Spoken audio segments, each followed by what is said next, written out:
Hello everyone, this is Madhu Jhawar. TAVP online classes में आपका स्वागत है।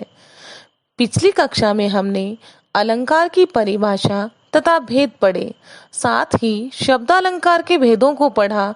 आज हम अर्थालंकार के भेद पढ़ते हैं। अर्थालंकार काव्य में जहाँ अलंकार का सौंदर्य अर्थ में निहित हो, वहाँ अर्थालंकार होता है। जैसे पीपर पात सरिस मन डोला, अर्थात पीपल के पत्तों के समान मन का डोलना। अर्थालंकार के भेद। अर्थालंकार के विभिन्न भेद हैं। उपमा अलंकार, रूपक अलंकार, उत्प्रेक्षा अलंकार, उदाहरण अलंकार, विरोधाभास अलंकार।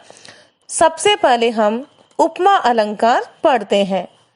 उपमा का सामान्य अर्थ है किसी एक वस्तु की किसी दूसरी वस्तु से तुलना करना। काव्य में जब दो भिन्न व्यक्ति वस्तु के विशेष गुण, आकृति, भाव, रूप, रंग आदि को लेकर जब समानता बतलाई जाती है, अर्थात उपमेय और उपमान में समानता बतलाई जाती है, तो वहाँ उपमा अलंकार होता है। सागर सा गंभीर हृदय हो। उपमा के 4 अंग होते हैं: उपमेय, उपमान, समान धर्म, वाचक शब्द। तो सबसे पहले हम उपमा के इन 4 अंगों को अच्छे से जान लेते हैं। उपमेय। उपमेय क्या होता है? जिसकी समानता अन्य किसी से बतलाई जाती है। जिसकी समानता अन्य किसी से बतलाई जाती है। यहाँ हमने एग्जाम्पल लिया था, सागर सा गंभीर हृदय हो। तो इस उदाहरण में हृदय के बारे में कहा गया है। सागर सा गंभीर हृदय हो, तो यहाँ हृदय के बारे में कहा गया है, अतः हृदय उपमेय है, यानी जिसकी समानता अन्य किसी से बतलाई जाती है। उपमान, जिससे तुलना या समानता की जाए, उसे उपमान कहते हैं। इस उदाहरण में हृदय की तुलना सागर से की गई है। सागर सा गंभीर हृदय हो, यानी हृदय किसके समान हो? सागर सा गंभीर हो। नेक्स्ट, समान धर्म। उपमेय और उपमान में समान रूप से पाए जाने वाले गुण को समान धर्म कहते हैं। इस उदाहरण में सागर व हृदय में गंभीरता को लेकर समानता बतलाई गई है। सागर सा गंभीर हृदय हो, यानी सागर का गंभीर हृदय है, तो हमारा हृदय भी सागर के समान गंभीर होना चाहिए। तो सागर व हृदय में गंभीरता को लेकर समानता बतलाई गई है, अतः गंभीर समान धर्म है, यानी दोनों में समानता किसके कारण? गंभीर के कारण, अतः यहाँ गंभीर समान धर्म है। वाचक शब्द, जिन शब्दों के द्वारा उपमेय और उपमान को समान धर्म के साथ जोड़ा जाता है, उसे वाचक शब्द कहते हैं। इस उदाहरण में सा शब्द वाचक शब्द है। सागर सा गंभीर हृदय हो, तो सा यहाँ पर वाचक शब्द है, जिसके कारण हम इसकी पहचान कर सकते हैं। अब देखो, मैं यहाँ आपको बताती हूँ कि हम उपमा अलंकार की पहचान कैसे कर सकते हैं। जिन शब्दों के कारण उपमा अलंकार की पहचान हो जाती है, मैं आपको वो शब्द बताती हूँ। सी, सा, सम, सरिस, तुल्य, जैसा, के समान, जो, जिमी आदि। ये ऐसे वाचक शब्द हैं जिनके द्वारा हम ये पता लगा सकते हैं कि इस सेंटेंस में कौन सा अलंकार प्रयुक्त हुआ है। एक अन्य उदाहरण और लेते हैं। पीपर पात सरिस मन डोला, यहाँ पर पीपर पात, पहले मैंने आपको बताया था कि पीपल के पत्तों के समान मन का डोलना, तो उपमान कौन हुआ? पीपर पात। सरिस यहाँ पर वाचक शब्द है, मन उपमेय है और डोला समान धर्म है। नेक्स्ट, रूपक अलंकार। काव्य में जब उपमेय में उपमान का, उपमेय और उपमान आपको दोनों बता दिए मैंने कि उपमेय क्या होता है और उपमान क्या होता है। उपमान का निषेध रहित अर्थात अभेद आरोप किया जाता है, या हम ऐसे भी कह सकते हैं कि उपमेय और उपमान दोनों को एक रूप मान लिया जाता है, वहां रूपक अलंकार होता है। इनका विश्लेषण करने पर उपमेय उपमान के मध्य रूपी वाचक शब्द आता है। क्या आता है? जब हम इनका विश्लेषण करते हैं तो इसमें रूपी वाचक शब्द लग जाता है। जैसे अंबर पनघट, तो अंबर रूपी पनघट, जब हमने इसका विश्लेषण किया तो यहाँ पर रूपी वाचक लग गया। तो इसका विश्लेषण करके जब हमें पता चल जाता है कि इसमें रूपी वाचक शब्द आया है, तो हम इसकी पहचान करके और लिख सकते हैं कि इसमें रूपक अलंकार का प्रयोग हुआ है।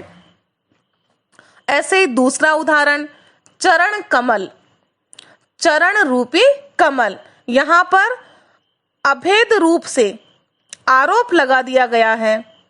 यहाँ चरण कमल है या कमल चरण है, दोनों में हम भेद स्पष्ट नहीं कर पाते हैं, तो इसीलिए यहाँ पर रूपक अलंकार है। उत्प्रेक्षा अलंकार। काव्य में जब उपमेय में उपमान की कल्पना या संभावना व्यक्त की जाती है, यानी जहां पर कल्पना की जाती है या संभावना व्यक्त की जाती है, वहां उत्प्रेक्षा अलंकार होता है। अब जिन शब्दों के कारण हम इसकी पहचान कर सकते हैं वो शब्द मैं यहाँ आपको बताती हूँ।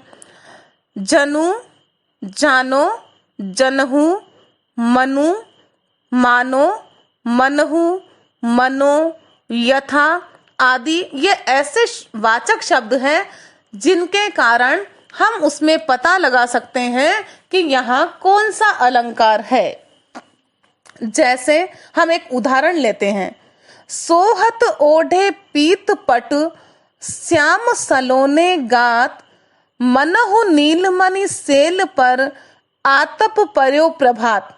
वैसे तो आपको पता चल गया होगा कि मनहु वाचक शब्द के कारण यहाँ उत्प्रेक्षा अलंकार है, क्योंकि इन पंक्तियों में श्री कृष्ण के सुंदर श्याम शरीर में नीलमणि पर्वत की और उनके शरीर पर शोभायमान पीतांबर में, श्री कृष्ण अपने शरीर पर पीतांबर धारण करते हैं, तो उस पीतांबर में प्रभात की धूप की कल्पना की गई है। तो यहाँ वाचक शब्द है मनहु। उदाहरण अलंकार, जहां एक बात कहकर उसके उदाहरण के रूप में दूसरी बात कही जाए और दोनों को उपमावाचक शब्द जैसे जो आदि से जोड़ दिया जाए, वहां उदाहरण अलंकार होता है। यानी किसी बात को समझाने के लिए अपने को दूसरा उदाहरण दिया जाता है, तो वहां उदाहरण अलंकार होता है। जैसे नीकी पे फीकी लगी बिन अवसर की बात, जैसे बरनत युद्ध में रस श्रृंगार न सुहात। देखो इस पद में क्या बताया गया कि अच्छी बात का भी बिना अवसर के फीका लगना। अगर अवसर ऐसा हो कि जैसे मान लो कहीं किसी की मौत हो गई हो और हम वहां पर किसी की सगाई की बात करते हो, किसी की शादी की बात करते हो, किसी के जन्म दिवस की बात करते हो, तो वहां वो बात करना उचित नहीं होती है। अब युद्ध में देखो श्रृंगार रस की बात कहकर यहाँ पर बताया गया है। अच्छी बात का भी बिना अवसर के फीका लगना, इसकी पुष्टि युद्ध में श्रृंगार रस की बात कहकर की गई है। तथा दोनों को, देखो दोनों को किससे जोड़ा गया, जैसे वर्णत युद्ध में जैसे वाचक से इसको जोड़ा गया है, अतः यहाँ उदाहरण अलंकार है।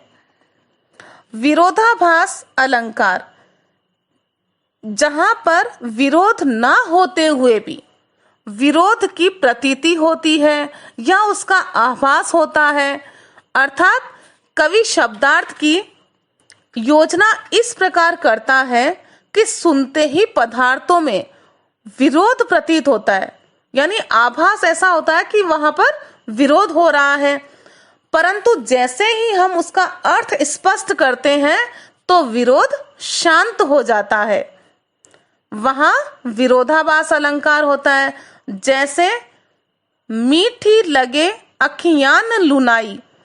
अब इस पंक्ति में देखो, आंखों का जो लावण्य होता है, लावण्य का मतलब खारापन, वो मीठा प्रतीत होता है, तो खारापन यहाँ मीठा लग रहा है, इसमें विरोध प्रकट होता है।